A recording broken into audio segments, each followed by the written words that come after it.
వాటిని కూడా కలిపి చదవడం జరుగుతుంది. మొదటగా కడప వైఎస్ అవినాష్ రెడ్డి,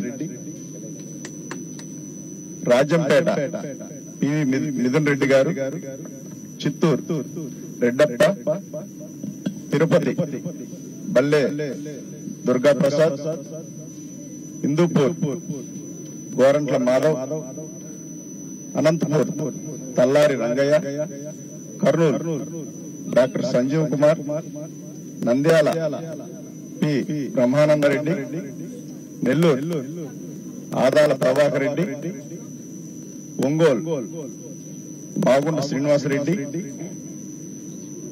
బాపట్ల నందిగం సురేష్, నర్సరావుపేట లావు కృష్ణదేవరాయలు గారు,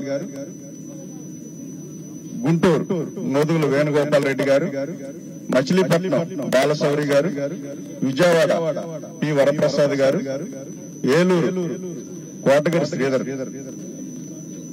నర్సాపూర్ రఘురాం కృష్ణరాజు గారు, రాజమండ్రి మంగన భరత్ మరగాని భరత్, కాకినాడ వంగా గీత, అమలాపురం చింతా అనురాధ, అనకాపల్లి కండ్రే డాక్టర్ సత్యవతి, విశాఖపట్నం ఎంవివి సత్యనారాయణ, విజయనగరం బల్లాని చంద్రశేఖర్, శ్రీకాకుళం దువ్వాడ శ్రీనివాస్, అరకు గొడ్డేటి మాధవి. ఇంకా ఏమైనా ఎవరికైనా అనుమానాలు ఉంటే అడగచ్చు. మళ్ళీ ఒకసారి రిపీట్ చేయమంటారా? Okay okay okay okay.